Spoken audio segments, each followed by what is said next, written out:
హరీష్ రావు గారు కేటీఆర్ గారికి line clear చేశారా? ఎందుకంటే బీఆర్ఎస్ బాధ్యతలు కేటీఆర్కి ఇస్తే నాకు ఎటువంటి అభ్యంతరం లేదు అని చెప్పారు. అంటే దీన్ని ఎట్లా చూసుకోవాలి? హరీష్ రావు గారు పార్టీ మారతారని కూడా కొంత ప్రచారం జరిగింది, గతంలో కూడా జరిగాయి. దాన్ని అట్లాగే తీసుకోవాలా లేకపోతే ఇప్పుడు ప్రత్యేక నిర్ణయం ఉందా? సార్, నాకు గుర్తున్నది మీ దాంట్లో కూడా 2-3 సార్లు చెప్పినా, వేరే ఛానల్ కూడా చెప్పినాను. గతంలో కేటీఆర్ ముఖ్యమంత్రి అని కొందరు మంత్రులు, డిప్యూటీ స్పీకర్ పద్మారావు లాంటి వాళ్ళంటే ఇక రేపు అవుతాడని పోయిన టర్మ్లో ఉండే కదా ఆ అవకాశం, టేక్ ఓవర్ చేస్తాడని అన్నప్పుడే హరీష్ రావు ఏదైతుందో దీనికి అడ్డు పెడతాడన్నప్పుడే అప్పుడే ఆయన స్టేట్మెంట్ ఇచ్చాడు. కేసీఆర్ గారు ఏది చెప్తే ఆదేశం అది శిరసా వహిస్తా, నా గాడ్ ఫాదర్. అప్పుడు ఇప్పటికీ నేను అనుకుంటున్న టోటల్ మీటింగ్స్లో కావచ్చు, ఇండివిజువల్ మీడియా కావచ్చు, మెయిన్ ఇంటర్వ్యూస్లో కావచ్చు, మోర్ దాన్ 50 times అయితే చెప్పింటాడు. ఏది 18 నుంచి స్టిల్ నిన్నటి వరకు లేదు. అది దానికి క్లారిఫికేషన్ అడిగినప్పుడు చెప్తా ఉన్నాడు. బట్ స్పెసిఫిక్గా ఒకటి అక్కడ ఏం చెప్తున్నా అంటే, నేను కేటీఆర్కు నాయకత్వం ఇస్తే, మామగారు ఆదేశిస్తే నేను కేటీఆర్కు సహాయ సహకారాలు ఇస్తా అని చెప్తున్నాడు. నాకు కేటీఆర్ నాకు ముఖ్యమంత్రి అయినా నేను అవుట్ రైట్గా ఏదైతుందో సపోర్ట్ చేస్తా అంటున్నాడు. కానీ ఒక పదం ఏదైతుందో క్లారిటీ యూజ్ చేస్తున్నాడు. మామగారు చెప్పింది ఏది చెప్తే నేను ఆదేశిస్తా అంటే, మామ తప్పుకున్నప్పుడు, రాజకీయాల్లో లేనప్పుడు నా రోల్ అక్కడ ఒక క్వశ్చన్ మార్క్. రాజకీయ విశ్లేషకునిగా తర్వాత డీప్గా చూసినప్పుడు నాకు తెలిసినంతవరకు నాకు మంచి మిత్రుడు, నాన్ పొలిటీషియన్, చాలామందికి సుపరిచితుడు. హరీష్ రావుకు మంచి మిత్రుడు. ఒక సందర్భంలో ఇది జరుగుతూ ఉండే, ఇది మంత్రివర్గం లేట్ తీసుకునడం, తర్వాత కేటీఆర్ ముఖ్యమంత్రి అన్నప్పుడు నేను మామగారు నాయకుడిగా ఉన్నంతసేపే పార్టీ సిద్ధాంతాన్ని కట్టుబడి ఉంటా. బట్ తదుపరి నా నిర్ణయం డిఫరెన్స్ ఉంటుందని చెప్పిండు ఓపెన్గా. ఇట్ ఈస్ 100% కాదు, 135 కోట్ల % ఇండియన్ జనాభా అనుకుంటే ఇప్పుడు పర్సంటేజ్ పర్ఫెక్ట్గా చెప్పిండు. నాకు చెప్పిన వ్యక్తి ఆయన క్లోజు, నాకు క్లోజు. ఇది కఠోర నిజము. ఎందుకంటే అప్పుడు డిఫరెన్స్ ఒపీనియన్ బాగా ఉండే ఇద్దరు మంత్రులైనాక. ఎమ్మెల్యేలు పోయి కలిసింది. ఈవెన్ కమలాకర్ మంత్రి కాలేదు, లేదు చేయలేదు. ఇద్దరు, ఈయన కేటీఆర్ కూడా చేయలేదు. కమలాకర్ గారు ఇప్పుడు గ్రైనేట్ ఇష్యూ వచ్చి అప్పుడు హరీష్ రావు గ్రైనేట్ బిజినెస్ వచ్చింది, ఈయన కూడా ఉంది అనుకోండి కేటీఆర్కు యాక్టివ్ ఉన్నప్పుడు పోయి జనరల్గా పాపం అప్పుడు మంత్రి కాలే గంగుల కమలాకర్, 5-6 ఎమ్మెల్యేలు పోయి అక్కడ ఇష్యూస్ గ్రైనేట్ బాగా కదా కరీంనగర్ పోయి ఇట్లా మేము హరీష్ అన్న కూడా కలిసినాం అది అన్నట్టు.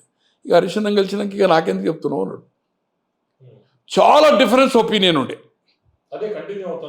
అప్పుడు.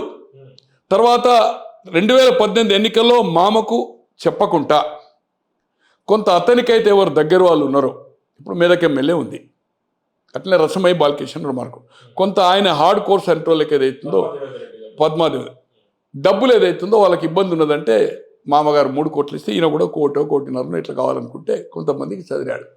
బట్ అది కేసీఆర్ గారి నోటీసులు లేకుండే. బట్ అది బహిర్గతం అవుతుంది కదా సార్. ఎన్నికలైన తర్వాత నీవు నన్ను అడగనుంటివి డబ్బులు, నేను అరేంజ్ చేశాను. నువ్వు ఇండివిజువల్గా నాకు తెలియకుండా ఇచ్చినావంటే you are maintaining a group అనే ఉద్దేశంతో మంత్రి తీసుకోలే. లే ఉంది, అది వేరే సంగతి. ఆయన ఎందుకంటే ఆయన సీనియర్ కదా, మొదటి నుంచి పార్టీలో ఉన్నాడు కదా. ఇప్పుడు సార్ కవితకు 4-5 రికమెండ్ చేసిన వాళ్ళు ఉన్నారు, కేటీఆర్కు ఉన్నారు, ఈయనకున్నారు, సంతోష్కున్నారు. ఇక్కడ ఇంపార్టెన్స్ చెప్పితే ఆడిపోతే ఇప్పుడు జిల్లాల కమలాకర్ గారికి చివరికి ఇంకో ఎమ్మెల్యే ఉంటాడు కదా, ఇంకో వాళ్ళ దగ్గర పోతాడు. ఇది కామనే కదా, ఇది కాంగ్రెస్ పార్టీలో కానీ రీజనల్ పార్టీ కామన్. చంద్రబాబు దగ్గర పడిన వాళ్ళు ఏదైతుందో ఈయన దగ్గరికి పోయారు. ఎవరి దగ్గరికి? దగ్గుపాటి దగ్గరికి. జిల్లాలో ఎగ్జాంపుల్ చెప్తున్నా. సో అది అన్ని జిల్లాలో జరుగుతుంది, ఎందుకంటే వాళ్ళు కూడా కుటుంబ సభ్యులే కనుక ఇది కామన్. బట్ అతను ఏదైతుందో అప్పుడు ఆ నిర్ణయంలో ఉండే. తర్వాత ఏదైతుందో నేను కాబోయే ముఖ్యమంత్రిని కనుక బావను కలుపుకొని పోవాలి, బావను తొక్కాలనుకుంటే, అంతకుముందు ఏమనుకున్నాడు, నాకు లైన్ క్లియర్ తండ్రి ఇవ్వడనుకున్నాడు.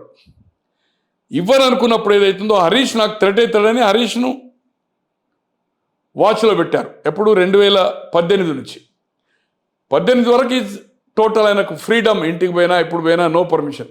బట్ 18 తర్వాత ఆ పరిస్థితి లేదు కదా. ఎప్పుడైతే రాజేంద్ర అవుట్ అయిందో మళ్ళా ఈ కెన్ గో. అదర్వైజ్ ప్రగతి భవన్ పోవాలన్నా కూడా ఇన్ఫార్మ్ చేసే పోవాలి. ఫామ్ హౌస్కి అయితే కేటీఆర్, కవిత కానీ సంతోష్కి ఇన్ఫార్మ్ చేసే పోవాలి, అది వేరే సంగతి. ఆ ట్రబుల్ షూటర్ మామ పనప్ప చెప్తే పోయిండు, వేరే సంగతి. సో అతను రేపు కేటీఆర్ కలుపుకొని తీసుకపోతే ఈ విల్ విత్ కేటీఆర్. ఎట్లయితే చంద్రబాబు గారు దగ్గుపాటి గారు చేస్తే డిఫరెన్స్ ఒపీనియన్ వచ్చిందో, అదర్వైజ్ అదే రేపు అంటే కాంగ్రెస్ ఫెయిల్యూర్ అయ్యి ప్రత్యామ్నాయం బీజేపీ చూపక ఇప్పుడున్న టాక్ ఏదైతుందో టీఆర్ఎస్ వస్తుందని సర్వేలు కానీ జనం వాక్ ఏదైతున్నదో ఇదే కంటిన్యూ అయ్యి బీజేపీలో లుకలుకలు ఉంటే దాంట్లో ఏదైతుందో వచ్చేది ఉంటే మళ్ళీ కేసీఆర్ ముఖ్యమంత్రి అవుతాడు. ఇది నెగటివ్ వచ్చి టీఆర్ఎస్ పార్టీ అధికారం వస్తే కేసీఆర్. బట్ మంత్రివర్గంలో మాత్రం ఈసారి వాళ్ళిద్దరు ఉన్నారు, ప్లస్ దయాకర్రావు ఉన్నాడు. అంతకంటే ముందు జూపల్లి ఉన్నాడు. జూపల్లి ఓడిపోగానే దయాకర్రావు వచ్చిండు, అంతకుముందే చేరి దయాకర్రావుకి ఇచ్చిండు. ఈసారి కేసీఆర్ ముఖ్యమంత్రి అయితే కేటీఆర్ క్యాబినెట్, అయితే హరీష, నో దయాకర్, నో వెల్మా, 1+1. కేటీఆర్ హరీష్ రావు ఉన్నాడు అనుకోండి, కేటీఆర్ ప్రెసిడెంట్ చేస్తాడు, పూర్తి ఆర్గనైజేషన్ అంతా నీదే అంటాడు, పార్టీ అధ్యక్షునే చేస్తాడు.